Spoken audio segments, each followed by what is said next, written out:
ప్రభు ప్రియరక్షకుడు యేసుక్రీస్తు నామములో అందరికీ వందనాలు తెలియజేస్తున్నాను.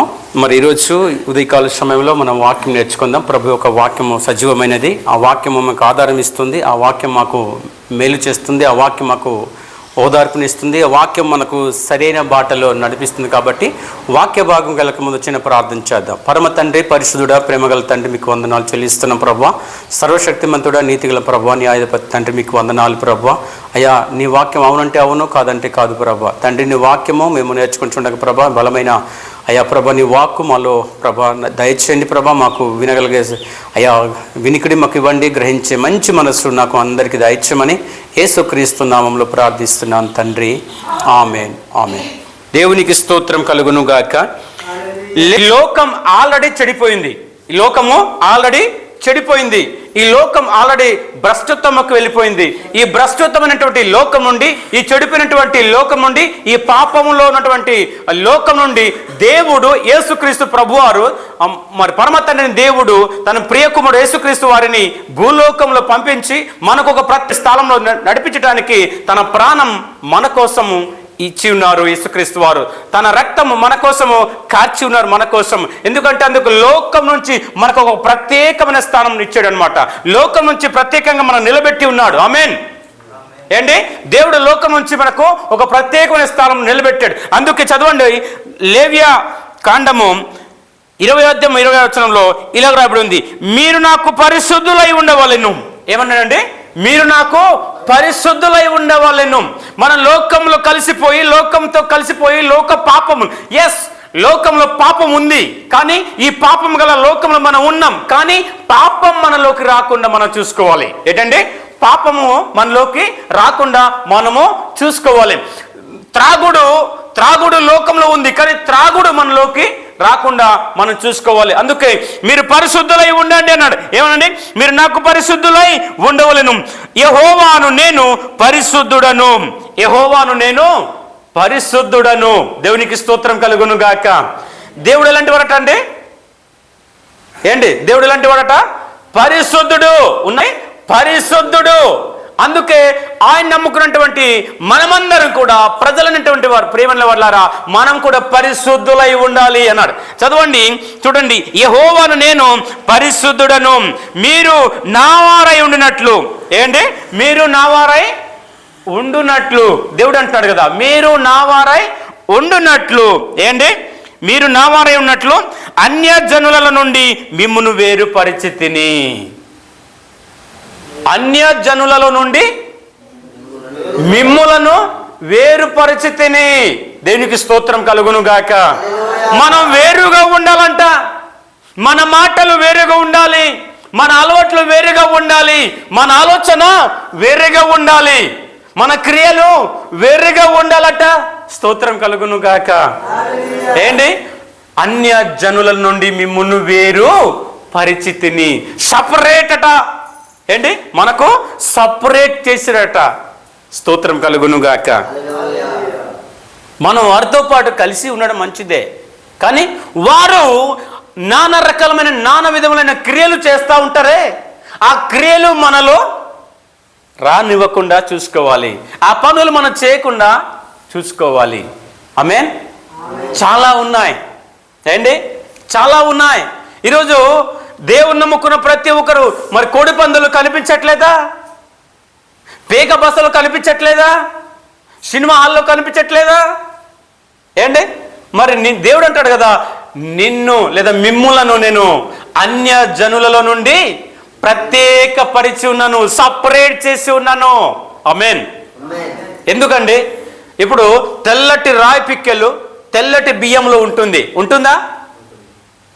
మరి దాన్ని, లేదా నల్లటి రాయి పిక్కెలు ఉంటాయి, అలాగ వండి తినేస్తామా? మరేం చేస్తాము? దాన్ని వేరు చేస్తాం. ఏంటి? లేదా మిల్లాడించినటువంటి రైస్లో నూకలు ఉంటాయి. నలిగిపోయిన బియ్యం ఉంటాయి కదా, అది నూకలు అంటారు, చిన్న చిన్న నూకలు, రైట్? ఆ నూకలు వచ్చిన దాంట్లో మనం ఏం చేస్తాము? బియ్యానికి నూకలకి ఏం చేస్తాము? సపరేట్ చేస్తాం. ఏంటి? సపరేట్ చేస్తాం. ఆమేన్. అలాగున ఈ లోకం నుండి మనకు సపరేట్ చేసి ఉన్నాడు కనుక మనం సపరేట్గానే మనము అలా ఉండటానికి ప్రయత్నము చేయాలి. దేవునికి స్తోత్రం కలుగును గాక. ఇక్కడ ఆదికాండము 6వ అధ్యాయము 11, 12 వచనాలు చూసినట్లయితే భూలోకము బలాత్కారముతో నిండిపోయెను. భూలోకము బలాత్కారముతో నిండిపోయెను. ఈ భూలోకమంతా బలాత్కారమే. ఏంటి? భూలోకమంతా కూడా బలాత్కారంతో నిండి ఉంది. ఏంటి? మొత్తం చెడిపోయింది లోకమంతా. భూలోకమంతా చెడిపోయిన స్థితికి ఉంది. ఇప్పుడు దాన్ని బాగు చేయడానికి యేసుక్రీస్తు వారు ప్రభువులు వచ్చారు. అందుకే దేవుడు లోకమును ఎంతోగా ప్రేమించెను. ఏంటండి? దేవుడు ఎంతోగా ప్రేమించెను. ఈ లోకం చెడిపోయి ఉంది. ఒకరి భార్య ఒకరి భర్త వెళ్ళిపోవడం ఏంటి? పిల్లలున్న భార్య ఇంకొక వాళ్ళకి వెళ్ళిపోవడం ఏంటి? ఇది చెడిపోలేదా? స్తోత్రం కలుగును గాక. నేను త్రాగను బాబోయే, రారా త్రాగుదాం రా అని ఇలా బలాత్కారం తీసుకెళ్ళిపోవడం ఏంటి? ఏంటి? పాపము బలాత్కారంగా పట్టుకుంటుంది. బలాత్కారంతో ఏంటండి? పాపములు నెట్టేస్తుంది. కనుక ప్రియులారా, మనకు దేవుడు వేరుపరిచి ఉన్నారు. మన పని ఏంటి? ప్రార్థన, వాక్యము, స్వార్థ ప్రకటిస్తూ చావు వచ్చి చచ్చిపోయి ఆత్మదేవుని రాజ్యానికి వెళ్ళిపోవాలి. మనము ఈ లోకంలో ఏంటండి విలీనమైపోయి కలిసిపోయి వారికిలాగా మన బ్రతికితే అది దేవుని యొక్క ప్రత్యేకత మనకు ఏమి లేదు. Praise Lord. ప్రియులారా, లోకమంతా మొదటి తిమోతికి రాసిన పత్రిక 6వ అధ్యాయము 5వ వచనంలో చెడిన మనసు కలిగిన వారు ఉన్నారంట. ఎవరండి? చెడిన మనసు చెడిపోయి ఉంటే కదా పాపం చేస్తారు. మనసు చెడిపోయి ఉంటే కదా దౌర్జన్యం చేస్తారు. మనసు చెడిపోయి ఉంటే కదా బలాత్కారం చేస్తారు. అందుకే చెడిన మనస్సు కలిగిన వారుగా మనం ఉండకుండా మంచి మనసు కలిగి మనం జీవించవలెను. Praise lord. దుష్టులను వేరుపరచరట ఒక రోజున దేవుడు తన తీర్పులోకి. నీతిమంతులు ఒకవైపు, దుష్టులు ఒకవైపు. ఏంటి? చూడండి, ఒక రోజున కలిసే ఉంటారు, కలిసే జీవిస్తారు, కలిసే ఈ లోకంలో ఉంటారు.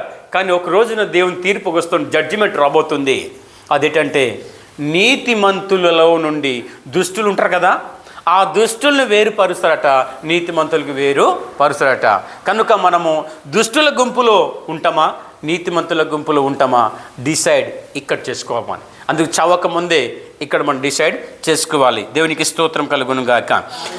కాండము 20వ అధ్యాయం 24వ వచనంలో జనములలో నుండి మిమ్ములను వేరుపరిచిన దేవుడు నేనే అంటాడు. ఏంటండి?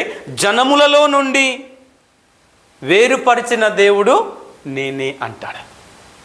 అందుకే దేవుడు మనకు వేరుపరిచున్నారు కాబట్టి మనం ప్రత్యేకంగా ఉండడం ప్రయత్నం చేయాలి. మనము ప్రయత్నము చేయాలి. ఏంటి? లోకంలో ఉండొద్దని చెప్పట్లేదు, లోకంలో ఉందాం. కానీ లోకంలో ఉన్నటువంటి ఆ పాపంకి, ఆ బలాత్కారానికి గురి కాకుండా మనము తెలివిగా ఉపయోగించాలి. మంచి ఆలోచన కలిగి ఉండాలి.